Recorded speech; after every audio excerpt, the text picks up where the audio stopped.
can have.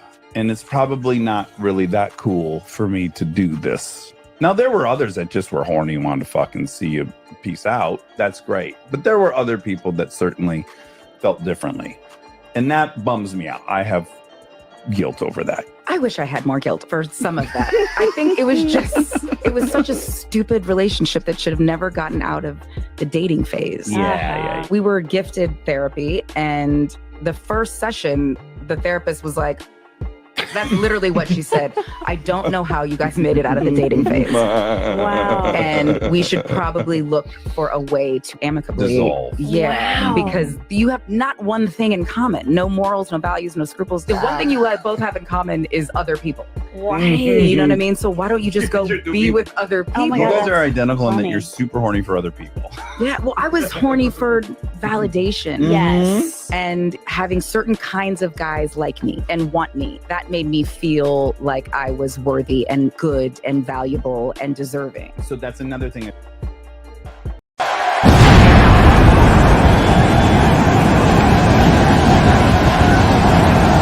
his opponent, accompanied by Rob Man from Harlem, New York, weighing in at 215 pounds, GMG Big Money. Oh, I can't wait to see this one. These two have been waiting for this one for quite some time, and to be honest, so have I.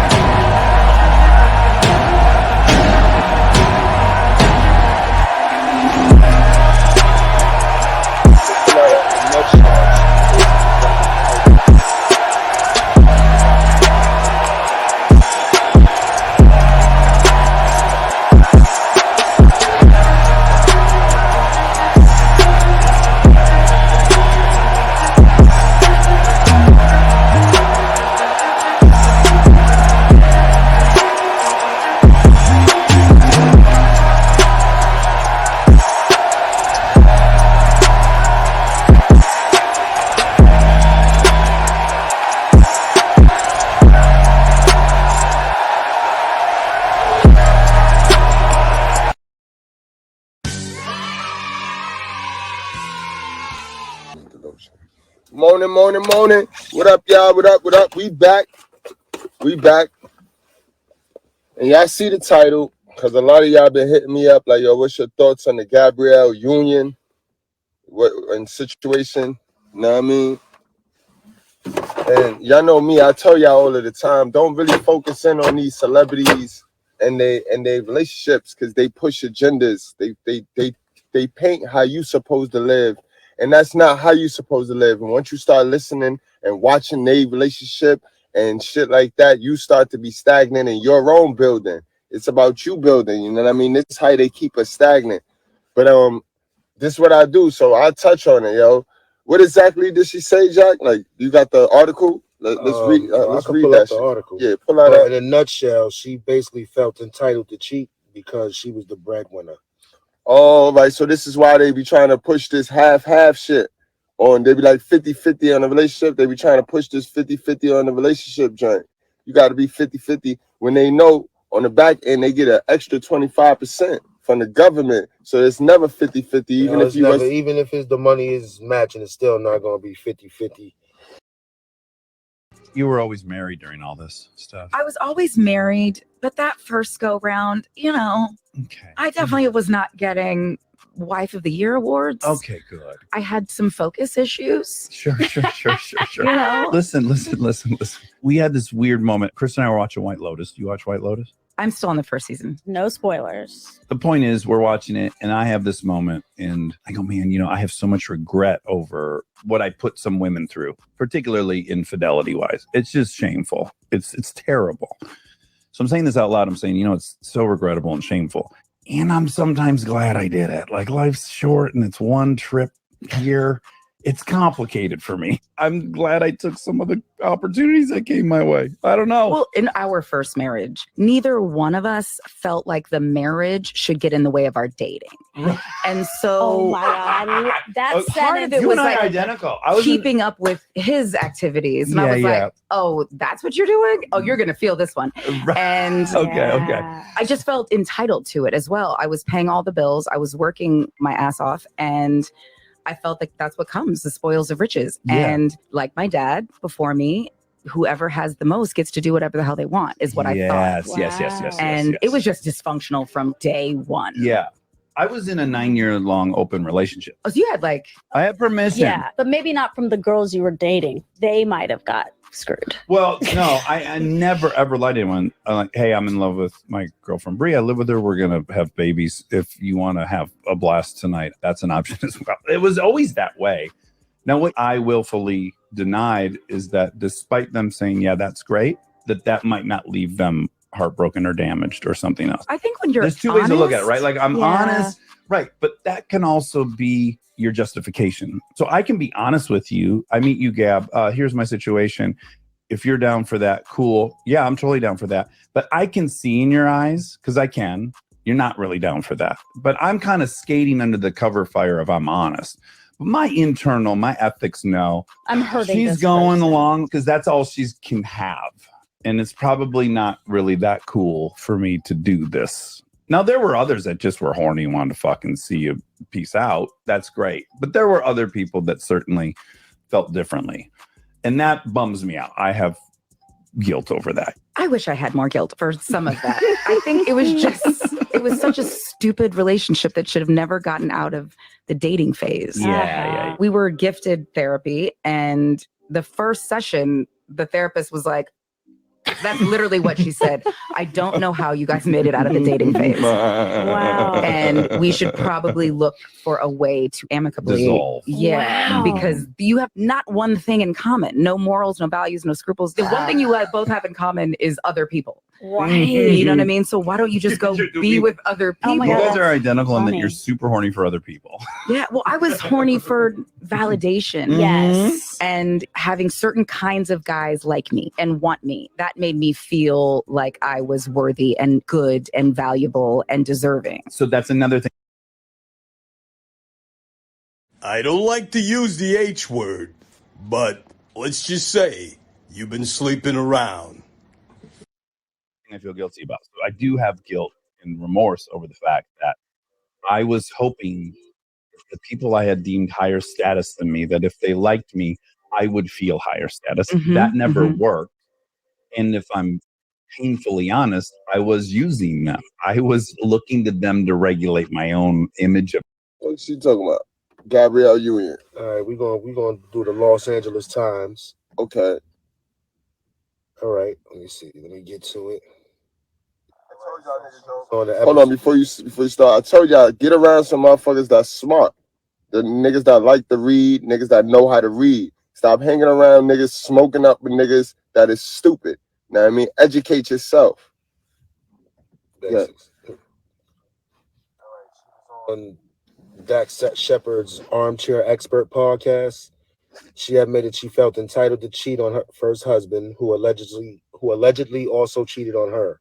The Bring It On actor, 50 years old, and the former NFL player, 47, were married from 2001 to 2006. Neither one of us felt the marriage should get in the way of our dating. Wow, Union said. Oh, so she was with this open relationship joint. So Yeah, she was basically. Jezebel from a long time. So she probably put the Jezebel curse on Dwayne. I don't know what's wrong with him. She put the Jezebel curse on Dwayne because we know Dwayne Wade had a hell of a mother. He had a hell of a mother. So when you have a hell of a as a hell of a mother as he had, then you already know, you already feeling sorry and sympathy for the woman, and you didn't see them hurt your whole life. So you get with the wrong one and you don't want to see her hurt. So you'll do whatever she say. You'll put the rope on your neck and you'll walk and bark and yes, a master. Yes, a master. And go with the programming, because that's what the programming telling everybody to do. The programming is teaching all of these women how to control their nigga. If he's controllable. Because they damn sure ain't teaching them how to do the ones who got their own spine. Or straight spine. That's crazy to me. So because you are the breadwinner, and it's this is the thing I don't understand with women. They think that men just fall from the earth and be perfect. You know, you got to make Miss Goodbread help me get where I'm at. You know what I mean? She tucked her pride and she did not follow the agenda, and she helped me get where I was at. When I met Miss Goodbread, I was raggedy. Women power is to be humble and help out. They were created to be helpers, bro. But they run around here like, what do you get for being strong and independent? What do you get? What victory do you get? Because it's not fulfillment at the end of the day. You are not happy. Modern women and our sisters have not been happy since the 60s. When they was competing with each other over who house looked the best, right? Who make the best cakes, right? It's true. It's funny with that. We are so far removed from that. You know what I mean? We so far removed from that, and everybody mad and grumpy and sad and run around here with their face all fixed up, hate love, hate to see a motherfucker happy. You know what I mean? I know I'm on Miss Goodbread page, but I got some stuff to say hate today. To see their own homegirl happy. They hate to see their own homegirl happy. That's a fact. Brothers hate to see the brothers happy. Like, they out here moving in silence. Who taught them how to move in silence? Guys, make sure y'all tuned in, because later today on my channel, on the Mr. Goodbread show, we'll be having at 10 o'clock, 10 a.m., we'll definitely be going in more on this moving in silence joint, because it's stupid, all right? Moving in silence is stupid. That's the quickest way to stay and remain in poverty. Open your mouth. Learn how to ask for help, all right? Because the people that you sit and put the most in you're all in, they ain't going to give you the answer. Even if they had the answer, they wouldn't give it to you. This is why they teach you how to keep your mouth shut, so that you wouldn't ask for help, so that the next person that might be able to help you, and you'll be removed from them. Now you ain't got to play poverty victim with them. You see what I mean? That's why moving in silence, you got to be careful how you intake that piece of information. You know what I mean? Because what are you moving in silence? Half y'all ain't moving nothing in silence, Jack. What are they moving in silence, Jack? They fat ass. I'm moving silence. Don't say nothing until the plan is hit. When the plan gonna hit? Because you missing all types of information that if you would have opened your mouth, the plan would have hit. The plan would have hit. They say something to you? Listen to me. Hey, listen to me. Hey, shut the fuck up. Who taught you how to be this stupid? Were you fucking born this way? You're fucking kidding me. How the plan gonna hit if you moving in silence and you got nothing but false information, lies, because all they do is lie to each other all day. So you know they got nothing. How? How can somebody in your same position tell you how to win, how to get out of that position? But this is the people we put our all in. This is the people we put our all in. And then they look down at me. Oh, he think he better. I ain't say that. You think I'm better because you know I'm better. But I ain't never say I think I'm better than nobody. I just read books and I apply that study to me. And I don't duck the truth. Somebody tell me some shit about myself, I'll fix it. And be like, good looking. Might cash app them. And those of y'all, everybody said, yo, you don't give your cash app. My cash app, if you like the information and you like the content, cash app, $ good money Gus, guys. I ain't begging for your money, but I know a lot of y'all say, yo, you need to leave your cash app. $ good money Gus, all right? I said it. So now, y'all make me say this shit and then don't donate, man. You know what I mean? These motherfuckers, yo. Sorry, Miss Goodbread, but I'm hot this morning. We're going to take it back to what Gabrielle was saying. I just found all right, cool. The core. Cool. What she said? Part of it was keeping up with his activities. And, of course, with the 3 dots before the 3 periods before the next sentence, she said something else that they didn't put in there. But it says, I just felt entitled to it as well. I was paying all the bills. I was working my ass off. And I felt that that's what comes with the spoils of riches. And like my dad before me, whoever has the most gets to do whatever the hell they want. Is what I thought. Ooh, so these chicks want to be men. They want the men position, yo. You see, guys? So you running around here, come and hit me up, keep hitting me up about one female, trying to trap and get a date with one female. And these females, they feel entitled, because if they feeling like the man, if they getting the money, they got their bag, they feel like they can have a nigga on the globe. But you's hitting me up worrying about one female, bro. Stop playing, bro. You got to take on this mindset that they got, bro. They got this mindset that I'm going to get my bag and I'm gonna sleep with 100,000 dudes. So, guys, that's our old blueprint. I don't know, when did we get soft? When did we get soft on them, yo? They matched our energy. They matched our old energy. They matched our grandpa's energy, bro. And you trying to match their energy. You trying to match your mother energy, bro. You got to get rid of them ways, bro. Mini version of your mother, and it's slowing you down, bro. But Dwayne Wade, that connects to Dwayne Wade. That's why he's taking this. He's allowing this. Why would you even come out in public? You're married. You're not even in that situation no more. Why would you bring that out in the public eyes? Like, how bold are you?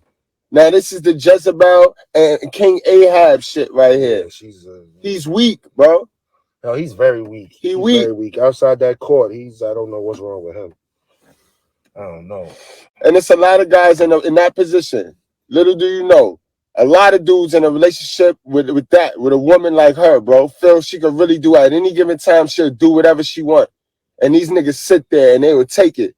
These niggas sit there and they call me and they ask me how to help them with that situation. And as we start speaking and they start unraveling what's going on, and the only answer is leave, these niggas try to then teach me how to tell them to stay. Oh, they think you one of the motivational guys that sits there and blows smoke up here. Yeah, I don't know what the fuck they cash at me for, but I'm not going to sit there and stroke your ego and tell you some lies. Oh, yeah, she going to turn, she going to change. You can change her. No, you can't change these women, bro. These women belong to God, bro. They running from them, too. But they belong to God. They don't belong to you, bro. It's not. Oh, it's true. It's damn true. Yours is just your turn. That is true. Oh, it's true. It's damn true. You dirty bitch! Look what you've done to my peonies!